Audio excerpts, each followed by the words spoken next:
There is a photograph of me blowing out 22 candles, and I am smiling in it. What the photograph doesn't show is that 2 days earlier, my mother had stood in our kitchen and told me I wasn't really hers, that there had been another daughter before me, a real one, and that I had been brought into the house to stand in the space that girl left behind. Nobody at the party knew. We had agreed, without ever once saying the word agreed, to have the party anyway. So I cut the cake. I thanked everyone for coming. I let my aunt take that picture, and I smiled the way you smile when you have just learned that the whole shape of your life was decided by a grief no one ever told you about. I was 22. I thought the worst thing that had ever happened to me was finding out. I didn't understand yet that finding out was the easy part, that the hard part would be everything I learned afterward about why. And this is the year I stopped reading my mother, Ron. Hi, I'm Martin. Sit with me for a bit. Tonight we're going to spend some time with Helen, 22 years old, packing up her childhood bedroom, 3 days away from the first life that was ever going to be entirely her own. What her mother said to her in the kitchen that week changed the meaning of everything behind her. What her aunt told her a few days later changed it again. If you're not subscribed, now's the time. We're here every day. Let's go. The boxes came from the liquor store on Route 9 because the man who ran it saved them for people who were moving. And in our town, there were really only two reasons to need that many boxes. You were moving or someone had died. And he could tell by your face which one it was. He looked at my face and gave me the good ones, the thick ones that had held wine. And he didn't charge me. And he said, "Big year for you then." And I said, yes, it was. And I meant it in a way he couldn't have understood, because at that point, I still thought the big thing was the leaving. I was leaving in 3 days. I had a job 4 hours north, assistant in a records office, filing other people's documents into the right years, which is a job I would later think was almost funny, given everything, given that I spent that whole summer not knowing what year my own life had actually started. I had an apartment lined up, one room and a window that looked at a brick wall, and a rent I could just barely cover, and it was the first thing in my life that was going to be only mine. I had wanted out of that house for as long as I could remember wanting anything. I didn't have a dramatic reason. That's the part that took me years to be able to say plainly. There was no beating, no shouting, no cruelty you could point to and name. There was just a coolness in the house that I had grown up inside of, the way you grow up inside a climate. And by 22, I wanted to live somewhere warmer, and I thought that warmer place was a city I'd never seen. Let me tell you about the house, because the house is most of the story, even though almost nothing in it ever happened out loud. We lived at the end of a street where the houses got older as you walked down it, and ours was the oldest, a narrow two-story with a porch my father repainted every few years in a color my mother chose and then quietly disliked. My father, Thomas, was a gentle man in the way that quiet rivers are gentle. You could miss how deep he was because nothing on the surface ever moved fast. He fixed things. He fixed everything. If you handed him something broken, he became, for as long as the fixing took, completely happy.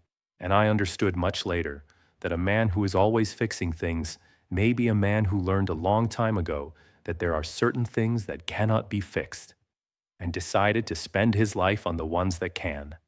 He loved me. I never once doubted that, not even in the worst of what came later. And I want that on the record before I say anything else, because it would be easy to tell this story as if I grew up unloved. And that isn't true. I grew up half-loved, in full view of a love that couldn't reach me, which is a stranger and lonelier thing than simply being unloved, and harder to explain to people who haven't lived it. My father and I had a thing we did that my mother was never part of, and I see now it was his quiet way of giving me what he couldn't make her give. On Saturday mornings, he'd take me to the hardware store, just the two of us, and we'd walk the aisles while he explained things, the difference between two kinds of hinge, why you'd use one screw over another. And it didn't matter that I didn't care about hinges. What mattered was that for 1 hour a week, I was the most interesting person in the world to somebody. And he knew it, and he did it on purpose, and he never once said so. I think my father spent 22 years trying to make up the difference between what I needed and what my mother could give, one hardware store at a time. I think he knew the math didn't work, that you cannot love a child double to cover for a love that's holding itself back. He tried anyway, every Saturday, in the only language he had. I didn't thank him for it until I was older, and by then he just waved it off. You were good company, he said, which was my father's way of saying everything. And then there was my mother. I have spent a long time trying to find the honest word for how my mother was with me, and the closest I have ever come is this: she was careful. She was careful with me the way you are careful with something you have already decided you are going to lose. She fed me. She clothed me. She sat in the front row at every recital and every graduation, and she clapped. And if you had filmed her, you would have seen a mother doing everything a mother does. But she did it all from a small distance I could never close, a half step back, as if there were a pane of glass between us that only she could see. And she had stopped trying to walk through it sometime before I was old enough to notice it was there. She did not hold me much. When she did, it was brief, and she let go first, always, every time, and I learned to let go a half second before her so that at least it would look like my idea.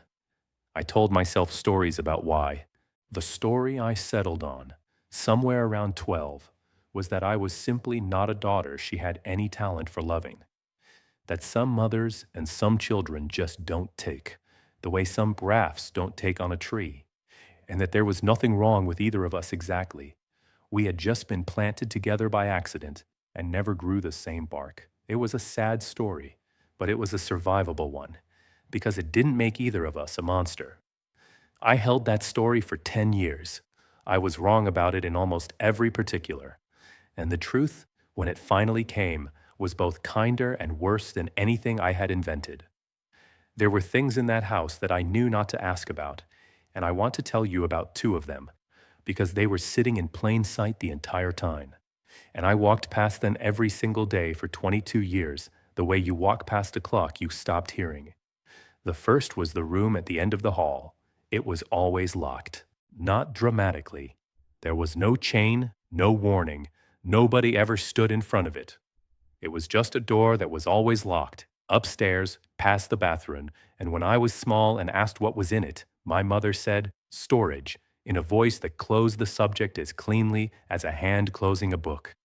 And my father, if he was the one I asked, said, "That's your mother's room to keep," which I took to mean a sewing room or a place for the things adults keep that children find boring. I tried the handle exactly once that I can remember, when I was maybe 7 on a dull afternoon, and it didn't turn, and from the bottom of the stairs, my mother said my name, just my name, Helen, not loud, not angry, but in a way that put the handle out of my hand faster than a shout would have. I never tried it again. You learn the geography of your own house, the places that are yours and the places that are weather, and the room at the end of the hall was weather. Every year, on the day before my birthday, not the birthday itself, the day before, my mother took me to the cemetery on the hill behind the Lutheran church. Just the two of us. My father never came. This, I understand now, was deliberate. Oh, I didn't know it then. We would stop and buy flowers, white ones, always white, and we would walk up the hill to a small stone near the back, and my mother would clean it. She brought a little brush for the lichen and a cloth, and she cleaned the stone the way some people pray, with her whole attention, on her knees in the grass in whatever she'd worn. And I would stand a few feet back, holding the flowers, until she reached up, without looking, and I would put them in her hand. I asked her once when I was small, whose stone it was. She said, "Someone we lost." I asked when. She said, "Before you." And something in the way she said, "before you," made it clear that this was the entire answer I was ever going to get. And so I filed it, where children file the things adults won't explain. In the drawer marked grown-up sadness, the one you assume you'll understand when you're older. I never read the name on the stone. I want you to understand that, because it sounds impossible, and it isn't. I was a child, and then I was a teenager who hated the visit and stood there with my arms crossed, wanting to be anywhere else. And then I was a young woman who went because going was easier than the conversation about not going. The stone was small, and the name was on the lower half, and there was always my mother kneeling in front of it, her body between me and the letters. And I had been told it was someone from before me, and I had no reason on earth to think the name on it had anything to do with me. So I looked at the back of my mother's coat for 18 years of birthdays, and I held the white flowers, and I never once leaned around her to read the name of the person I was, it turned out, the replacement for. That is the kind of thing that sounds like a lie when you tell it later. It isn't. It's just how close you can stand to something for your whole life without seeing it, when no one has given you the one word that would make it snap into focus. The week I was packing, my mother got worse, and at the time, I read that the way I read everything, as confirmation. She got sharper, quieter and sharper at the same time, which I hadn't known was possible until I watched her do it that week. The boxes were in the hallway, and they were in the way. The tape made too much noise. I was taking the good lamp, the one from my room that had always been my lamp, and she stood in my doorway and said, "You'll take that, will you?" Not as a question. And I said it was mine, and she said, "I know whose it is," and left. Every exchange we had that week was like that. A small thing with a blade folded inside it that I couldn't quite see, only feel, the way you feel a paper cut a second before you find it. I told my friend Dana about it. Dana had grown up 3 houses down, in a loud family, the kind where the mother cried at everything and hugged you whether you wanted it or not. And Dana had spent our whole childhood half jealous of how calm my house was and half unnerved by it. "She's going to miss you," Dana said. "She just doesn't know how to say it, so it comes out mean." I told Dana she didn't know my mother, and Dana said gently, "Helen, nobody knows your mother." And I laughed, because it was true and funny, and I did not understand for another month how true it actually was, and how little of it was funny. I keep coming back, in the telling, to the birthdays, because the birthdays were where the whole secret lived in plain sight. There is one I remember better than the rest. I was 9. We had done the visit the day before. The white flowers, the stone, my mother on her knees, and me holding the flowers. And the next day was my party. And somewhere in the middle of it, with the other 9-year-olds shrieking in the yard, I came inside for water and found my mother alone in the kitchen, both hands flat on the counter, her head down, not moving. I thought she was sick. I asked if she was okay. She lifted her head and put a face on for me so fast that I watched it happen. Watched a different woman slide down over the one who'd been standing there a second before. And she said, "Go play, Helen. It's your day." And I did, because I was 9 and the yard was loud, and a mother's face is a thing you trust. It's your day. I must have heard her say it a dozen times across a dozen birthdays, and I'd always taken it as warmth, as a small gift. Now I understand it was also a sentence she was saying to herself, a thing she was insisting on against everything in her that wanted to spend that day, 11 days after the other day, grieving instead of celebrating. She was holding the day open for me with both hands flat on the counter, and I'd thought she was only resting them there. Here is the thing I have to tell you about myself, because if I don't, I'm just a wounded girl, and my mother is just a cold woman, and neither of us was only that. I was, that week, a little bit cruel to her, quietly, in the way I had learned from her, which is the only way I knew. When she said the tape was too loud, I made sure to use it when she was on the phone. When she stood in my doorway, watching me pack with that closed-off face, I narrated my new life in her. The apartment, the job, the friends I was going to make, the city, not because I was excited, but because I could see, even then, that my leaving cost her something, and I had spent 22 years being unable to cost her anything, and I found that I liked it. I am not proud of that, but I was 22 and I had been half loved my whole life, and I had finally found a lever that moved her, and I leaned on it. So when the kitchen happened, I want to be honest that I was not standing there pure. I had been pushing all week. I just had no idea what I was pushing against. The kitchen happened on a Tuesday night, 2 days before the party my aunt had insisted on throwing, 3 days before I left. It started over nothing. It started over a casserole dish. My mother wanted to send some things with me, practical things, a set of pots, towels, the casserole dish her own mother had given her, and I didn't want them, partly because I genuinely wanted to buy my own things with my own first paychecks, and partly, if I'm honest, because taking her things felt like taking her, like agreeing to carry her 4 hours north and set her up on a shelf in my new kitchen, and I wanted the new kitchen clean of her. So I said no. She pressed. I said no again, and then I said the thing I had been circling all week without knowing I was aiming at it. I said, "Why do you even care what I take? You can't wait for me to be gone. You've never wanted me here. You could at least be honest about it." I want you to hear that the way she heard it. I was accusing her of not wanting me. I thought I was naming the central fact of my life, finally, out loud, in our own kitchen, with the casserole dish between us on the counter.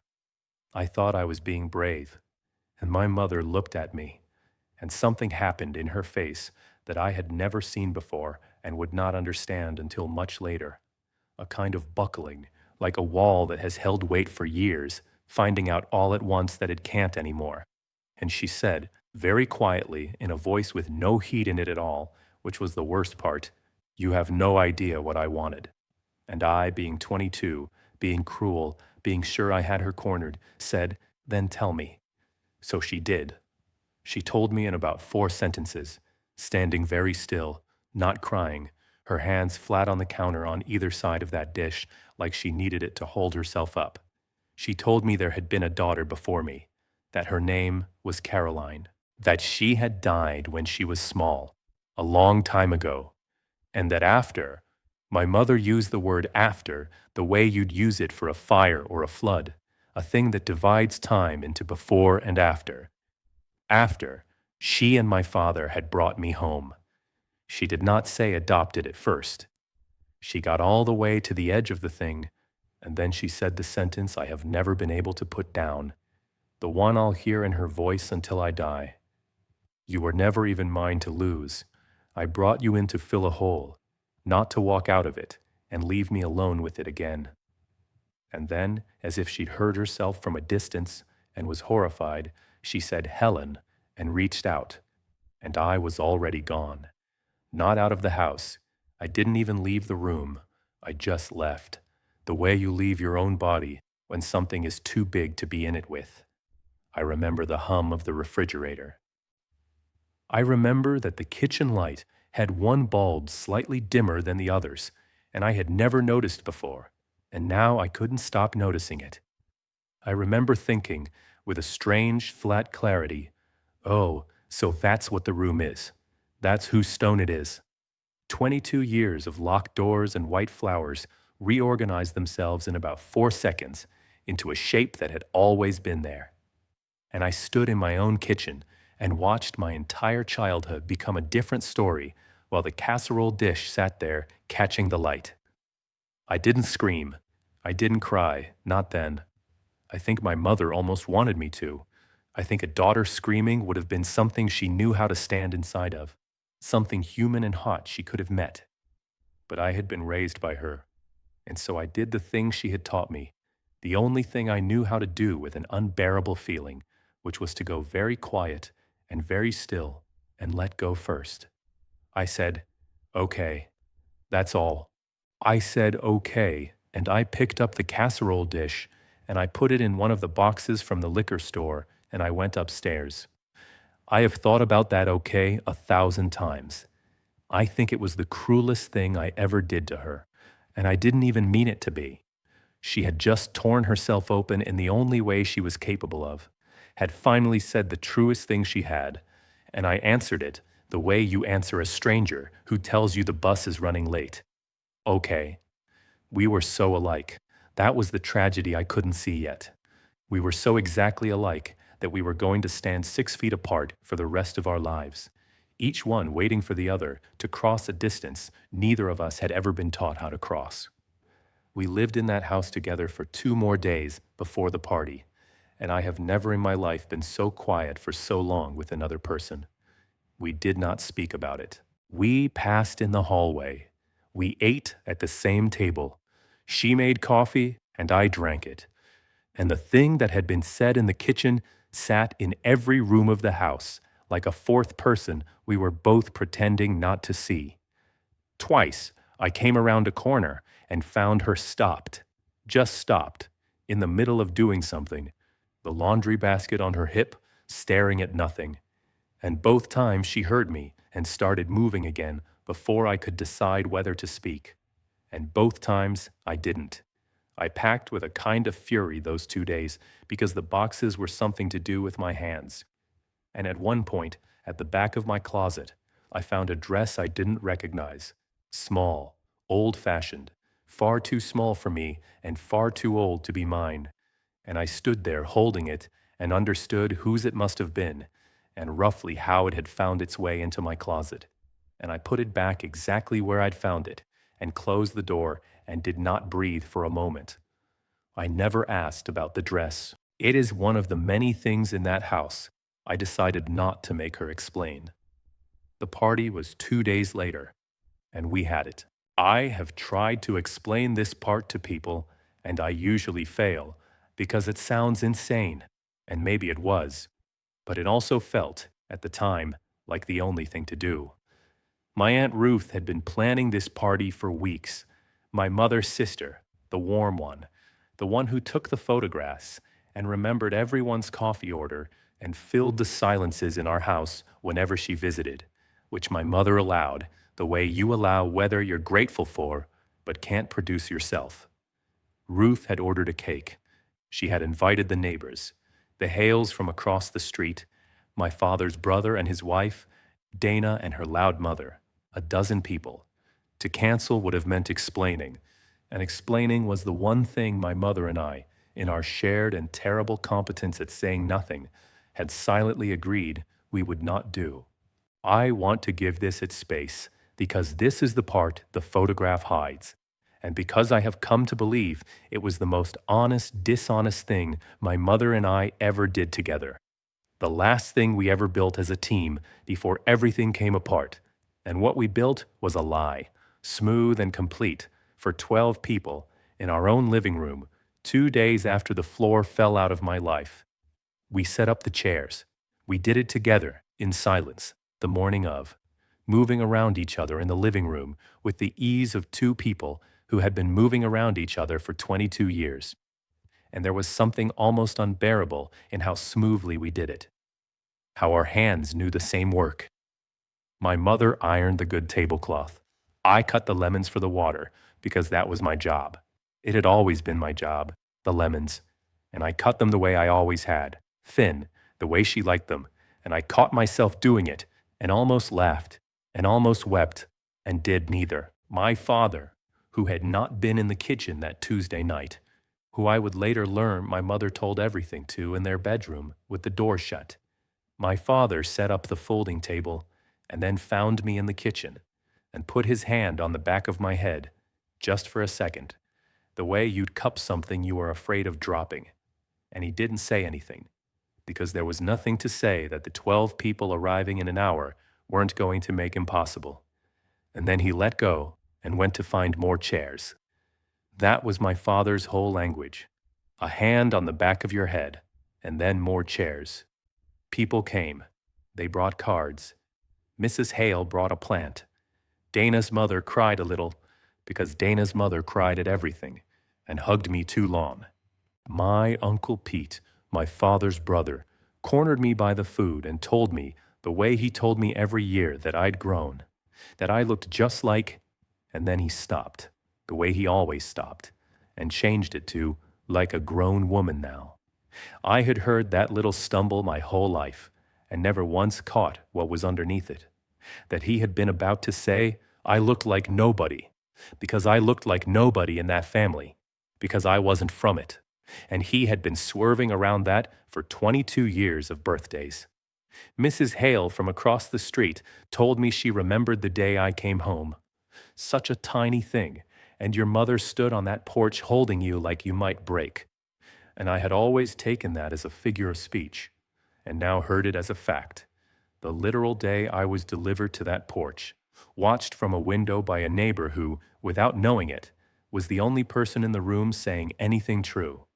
Everyone there held a piece of it, I realized. The neighbors who remembered a baby arriving and never a pregnancy. The uncle who swerved. They had all been standing politely around the same hole for 2 decades, and I had grown up inside the one blind spot in a room full of people who could see. And over her shoulder I watched my mother across the room being a host, laughing at something my uncle said, refilling a glass, smoothing the tablecloth. And I thought, with a coldness that frightened me, look at her. Look how easy it is for her to pretend everything is fine. She's had practice. She's been pretending I was hers for 22 years. That was the unkind reading. I had a lot of those that day.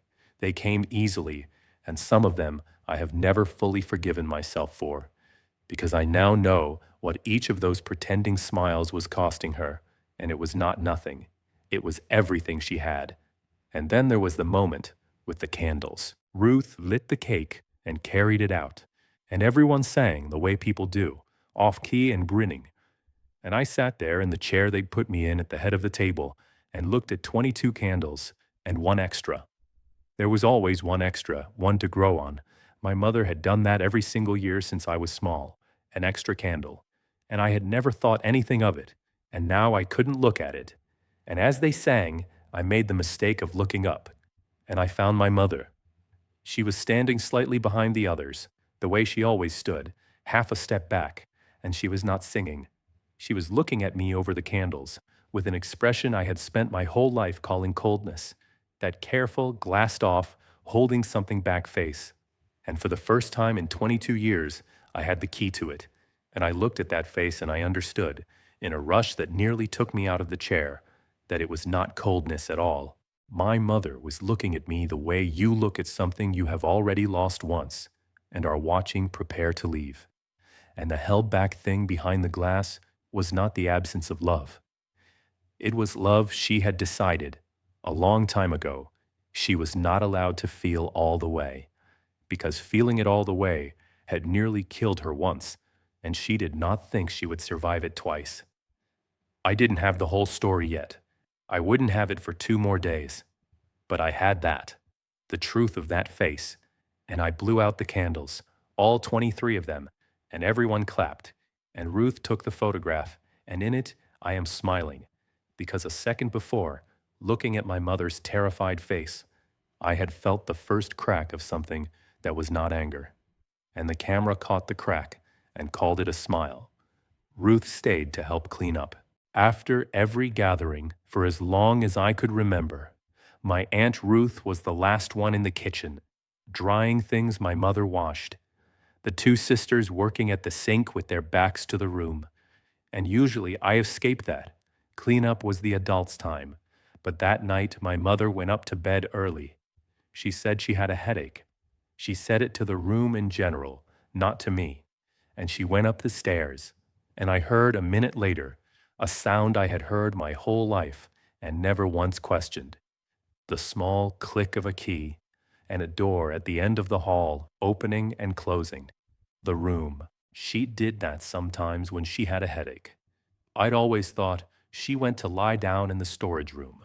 And even now, even with everything I'd learned 2 days before, my mind tried for 1 second to keep the old explanation, to let her have a headache and a storage room before the truth pressed back in, and I understood where my mother actually went when the world got to be too much, and who was in there with her, and that she had been going in there to sit with my dead sister my entire life, 2 doors down from me while I slept.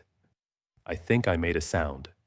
I was drying a plate, and I think I made some kind of sound, because Ruth looked at me, and my Aunt Ruth, who had known me since the day they brought me home, who had taken every photograph of my entire life, set down the glass she was holding and looked at me for a long moment.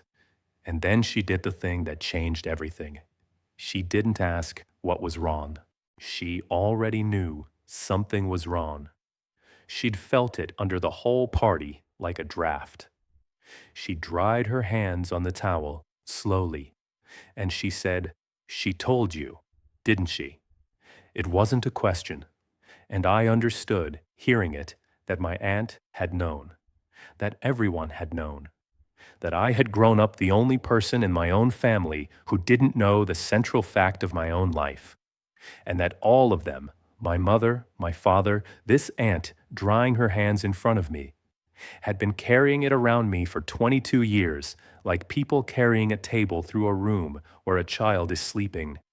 Careful, quiet, so I wouldn't wake. I said, 2 days ago, and Ruth sat down at the kitchen table, in the chair she always sat in, and she said, "Sit down, Helen." And I sat down, and my aunt told me the rest of it. Before she said anything else, she said a thing whose weight I didn't feel until much later. She said, "I promised your mother I would never be the one to tell you. 20 years ago, in this kitchen, I promised her that." She looked down at her cold tea. "I'm going to break that promise now, because she's already broken it badly, and somebody has to break it well. I didn't know, at 22, what it costs a person to choose her sister's child over her sister, to decide that the promise you made to the living was wrong, and the debt you owe the hurt is right. I know now. Ruth and my mother didn't speak for months after that night, and my aunt never told me that, never once held it over the peace I eventually made, never let me carry it. I only learned it later from my father, that the price of the story Ruth told me in the dark was her own sister's silence, and that she paid it without a word, and went on taking the photographs, and went on remembering everyone's coffee order, and waited for Eleanor to forgive her the way I would later wait for my mother to forgive me. They found their way back, eventually. Our family found its way back to everything the same way, late and quietly, and without anyone ever saying the words out loud. She didn't tell it the way my mother had, in 4 sentences with a blade in them. She told it the way you tell a story you have been waiting 20 years for permission to tell, slowly, with her hands around a mug of tea that went cold while she talked. And it took most of an hour, and by the end of it, the kitchen was almost dark, because neither of us got up to turn on the light. And the story she told me was not the story I had assembled in my head over those 2 days. The story in my head was that I was a substitute, a stand-in, a thing they got to fill a hole, exactly as my mother had said. What my aunt told me was about a hole, yes, but it was also about everything that had fallen into it, and how much of that everything had been love, and how my mother was not a woman who had failed to love me, but a woman who had loved twice and been destroyed once, and had spent every day of my life trying to do the impossible math of loving me without risking that destruction again. She started long before me. She started, my aunt, with the part I had never imagined, because children never imagine their parents as people who wanted things and couldn't have them. She told me my mother could not have children for years, almost 10 years. She told me about doctors in the city my mother drove 2 hours each way to see and told no one about treatments that didn't exist properly back then, about hope handed out and taken back so many times that my grandmother, Ruth and Eleanor's mother, had finally told Eleanor to stop, to make peace, that some women aren't meant to, and that my mother had looked at her own mother and said, "I would rather try and fail every year for the rest of my life than make peace with it." Ruth said that to me across the dark table, my mother's own words from before I existed, and I want to tell you, I felt something turn over in my chest. because in 22 years, I had never once heard my mother say she wanted anything that badly. And here was proof that there had been a version of her who burned, who fought, who refused to make peace. And I had simply never met that woman, because by the time I came along, she had already buried her. My aunt told me things about Caroline that I had no place to put, because until 2 days before, I had not known there was a Caroline at all. And now a whole person was being handed to me in the dark. A little girl who hummed when she ate, my aunt said, who was frightened of the vacuum cleaner and not of the dark, who patted your face with both hands when she wanted your attention in a way my mother had never seen any other child do. And I realized Ruth wasn't only telling me about my sister. She was getting to say these things out loud, maybe for the first time in 20 years, in a family where Caroline's name had become a key that locked a door, instead of a girl who hummed when she ate. My grandmother, Ruth and Eleanor's mother, had been the one who said after that they should pack the room up and move, start fresh somewhere the walls didn't remember. My mother said no. My mother said she would leave the country before she left that room. So they stayed, in the house with the door at the end of the hall, and my grandmother went to her own grave, believing her daughter had chosen a shrine over a life, never living to see that what my mother was actually doing, all those years behind that door, was keeping just enough of Caroline alive to be able to bear opening the rest of herself, a crack at a time, to me. Because Caroline came, after almost 10 years, against the doctors, against my grandmother, Caroline came. And my aunt's whole voice changed when she got to that part. It lifted, even now, even telling it to me in the dark. And she said, "Helen, you have never in your life seen your mother the way she was with that baby." I don't have words for it. She was lit up. The whole inside of her that she'd been holding shut for 10 years just opened, all at once, onto this one child. She used to call me at 6 in the morning just to tell me Caroline had rolled over. She wrote everything down. Every word, every tooth. She was 38, and she'd waited her whole life, and she finally had her. And I have never, before or since, seen a person love anything the way your mother loved that little girl. And then she told me how Caroline died, and I am not going to give you the details, because I didn't give them space in my own heart, and I won't here either. It was an illness, a fast one, the kind that comes out of an ordinary week and takes a child in a season, except for one detail, which I have to give you, because it is the detail that broke me open at that table, and it is the detail that explains my entire childhood. My aunt said that Caroline died in the spring, and that the first year after, when Caroline's birthday came around, my mother could not get out of bed. Not metaphorically. She physically could not rise. My father, my gentle father, got her through it the only way he could think of.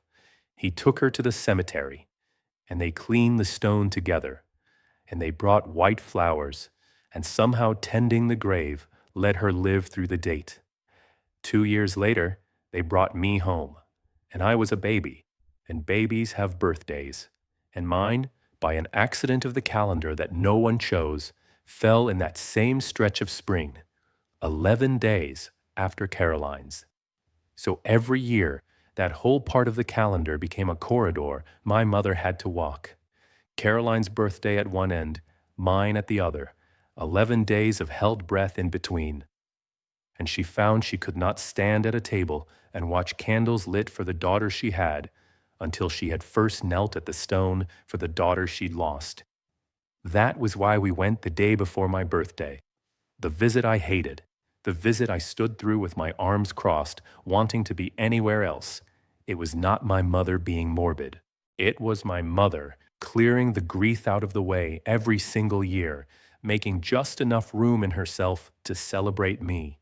And she never told me, because to tell me would have meant telling me everything, and telling me everything would have meant saying out loud the sentence she could not say, which was, I had a daughter, and she died, and then I got you, and I have been afraid every single day since that loving you means losing you too.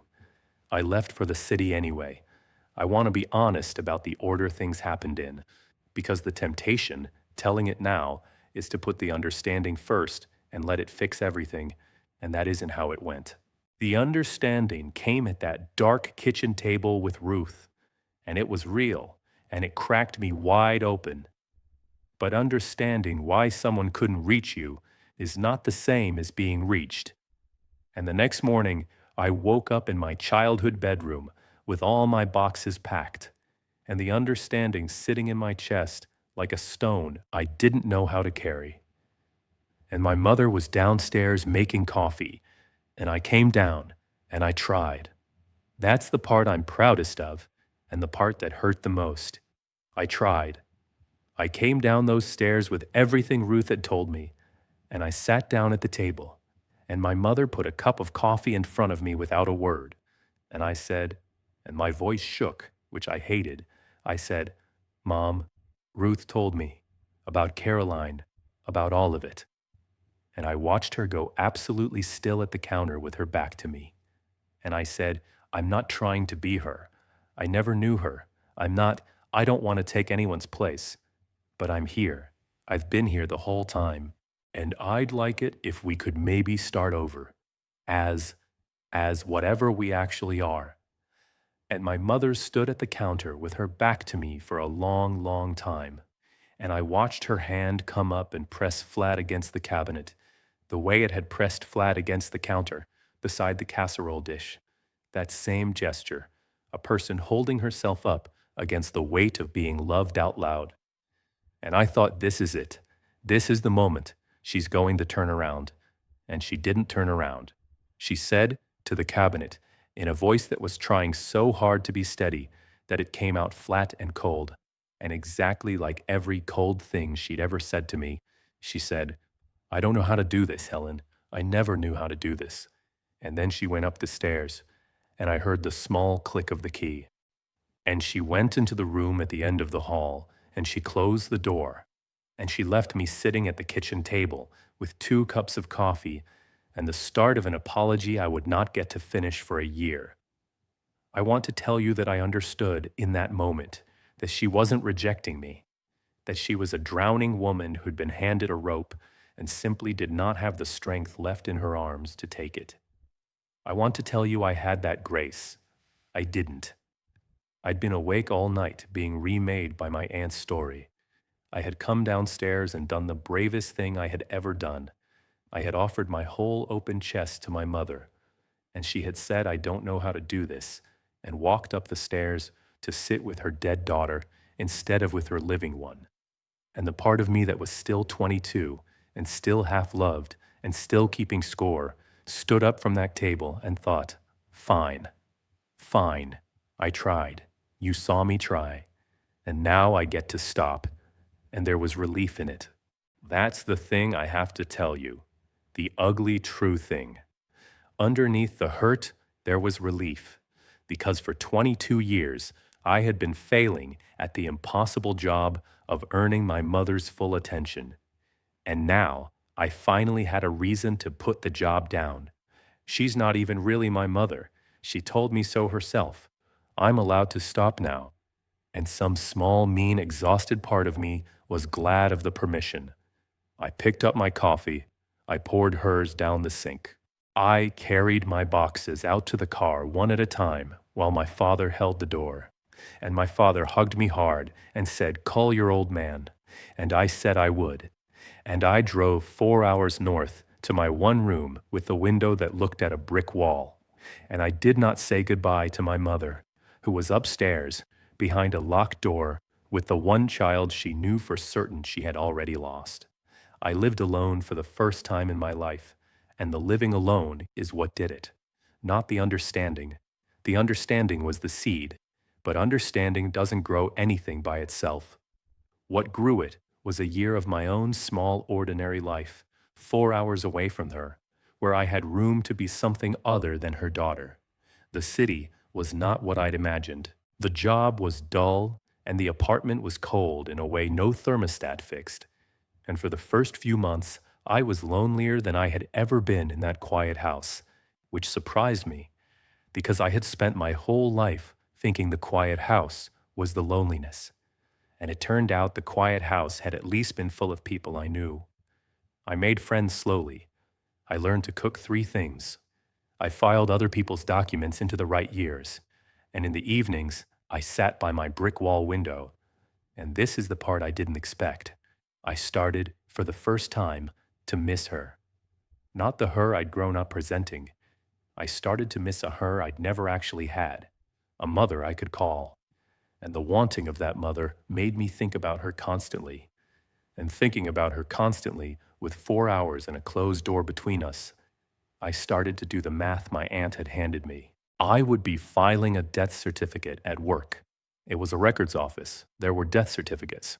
And I would think about a 38-year-old woman who had waited 10 years for a child and lost her in a season. And something in my chest would go soft and terrible. I started to understand grief differently because I was finally a little bit lonely myself.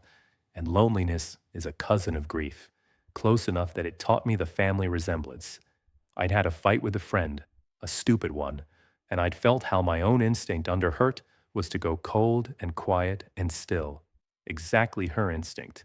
The instinct she had handed me without either of us knowing. And I'd think, oh, oh, that's where I got this. I didn't get her coldness because we failed to bond. I got it because I learned it from the inside, the way you learn a language, which means at some point, she must have been close enough to me to teach it. You can't catch a habit from someone standing on the other side of glass. The glass had never been as thick as I thought. I had just been too young and too hurt to feel the warmth getting through it. And I started, slowly, over that year, to forgive her. Not in a single moment.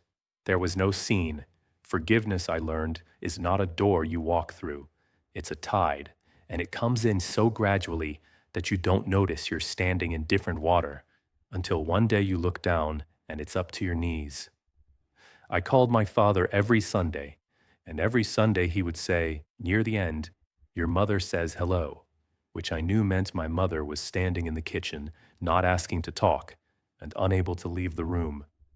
And for months I just said, "Tell her hello back."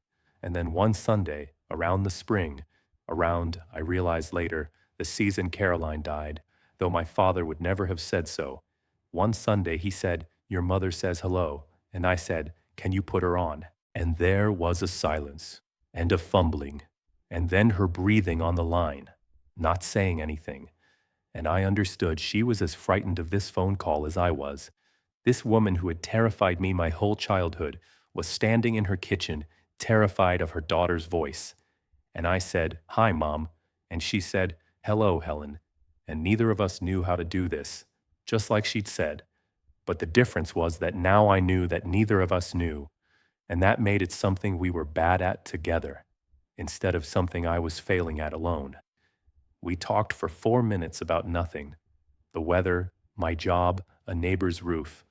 And at the end she said, "Well," which was her word for "I have to go before this becomes too much." And I let her have it. I let go first, on purpose, as a gift this time instead of a defense. And I said, "Talk to you Sunday, Mom." And there was a pause, and she said, "Yes, Sunday." And that, "Yes, Sunday," that small held open door, that agreement to do the impossible thing again in 7 days, was more than she had ever given me in 22 years. And I sat in my cold apartment by my brick wall window, and finally, a year too late, I cried. I went home that summer for my birthday by my own choice. Nobody asked me to. I told my father I was coming, and he went quiet on the phone in a way that meant he was moved. And he said, "Your mother will want to," and then stopped because he didn't actually know how to finish that sentence. None of us did, but I knew what he meant. I drove down the day before my birthday, on purpose, because there was something I have decided over that year by my brick wall window that I wanted to do. When I got there, my mother was in the kitchen, and we did the thing we did, the careful hello, the half step, the not quite touch, except this time I crossed it. I walked up to my mother in the kitchen, and I put my arms around her, and I felt her go rigid the way she always did. every muscle in her bracing to let go first, and I did not let go. I held on. I held on past the point where she would have released me, past the point of comfort, past the brace, and I felt the exact moment, and I will feel it until I die. I felt the exact moment my mother stopped bracing. Her whole body changed. 22 years of holding herself a half step back from me, let go all at once. And she put her face down into my shoulder. This woman who had buried one daughter and decided she could not afford to love the next one all the way. And she held on to me like I was the rope after all. And she cried in a way I had never heard, a way that had clearly been waiting 20 years for somewhere safe to happen. And I held my mother up in the kitchen while she fell apart, and it was the closest we had ever been. And neither of us said a single word because we were both finally too far past words to need them. And then the next morning, the day before my birthday, I said, "Will you take me to see her?" And my mother understood exactly what I was asking. And we drove to the cemetery on the hill behind the Lutheran church, and we stopped and bought white flowers, and we walked up the hill. And this time, when my mother knelt at the small stone and began to clean it, I knelt down next to her, not behind her, holding the flowers, waiting to hand them over. Next to her in the grass, in my good clothes, where I had never once been in 22 years of those visits. And for the first time in my life, I leaned in and I read the name on the stone, Caroline Crane, and the dates, the two dates so close together that the dash between them seemed obscene. And I cleaned the other half of the stone, the half my mother couldn't reach, and the two of us knelt there in the grass and cleaned my sister's stone together, my mother and I, the careful brush passing between us. And I thought, here she is. Here is the daughter she had first. And here I am, the one who came after. And I am not standing in for her, and I am not filling her hole, and I never was. I am just the second person my mother let herself love, against everything that should have made her never love anyone again. And that is not a smaller thing than being first. It might be a braver one. We put the white flowers in the little holder, and my mother, kneeling there, said the only thing she ever said to me directly about any of it, before or since. She didn't look at me when she said it. She looked at the stone. She said, "I'm sorry it took me so long to," and she didn't finish it. She couldn't. The sentence had no end she could survive saying out loud. And I said, "I know, Mom." And I did know. I finally completely knew. And we knelt there a while longer, and then we got up, our knees stiff, and we walked back down the hill to the car. And the next day I turned 23, and there were candles, and one extra, one to grow on. And this year I knew what the extra one was for, and I let it mean what it meant. And I blew them all out. And my mother, standing a half step back the way she always would, the way she couldn't help, was, this time, looking at me without the glass. We never fully became what other mothers and daughters are. I want to be honest about that, because I promised you the truth, and the truth doesn't tie off clean. She is still careful. She still lets go first more often than not, and I have learned to let her, to understand it as the shape a love takes when it has been broken once and badly mended, rather than as the absence of love. We talk every Sunday. She has never said "I love you" in those words, and I have stopped needing her to, because I learned to read the dialect she actually speaks it in. Yes, Sunday, and your mother says hello, and the extra candle, and the white flowers, and once you can read someone's real language, the missing words stop being missing. I still don't know everything that's in the room at the end of the hall. I've been in it now. She let me in, eventually, one Christmas, without ceremony, just unlocked it, and left the door open, and went downstairs, which was her way of saying, "Come in if you want. I can't watch you do it." And I've seen the small bed, and the things a 4-year-old leaves behind that a mother cannot throw away, but I didn't go through them, and she never offered. And there are boxes in there I will never open, and I have decided that's right. Some grief gets to keep its privacy. I never asked her either why she chose that particular Tuesday in that particular kitchen to finally break and tell me, whether it was the leaving or the casserole dish or just 22 years reaching the exact weight that a person can't hold 1 ounce more of. I'll never know. She'll never know. Some doors you just stop trying the handle on. This is where we are. Every year, the day before my birthday, I drive down, and my mother and I go up the hill with white flowers, and we kneel in the grass together and clean my sister's stone. I have a key to the house and the key now to the room at the end of the hall, and I have never used the second one alone, and I don't think I ever will. Once a year, I go in there with her, not to take anyone's place, just so that, after all this time, she doesn't have to sit with Caroline by herself. Last spring, my mother fell asleep in the chair in that room while I was sitting on the floor, and I watched her sleep. This woman who terrified me my whole childhood, gone gray and small, and I got up very quietly to leave so she could rest. And at the door I stopped, and I looked back, and I made myself do the things she could never quite do for me. I went back, I put a blanket over her, and I let myself out, and I closed the door, and I did not lock it.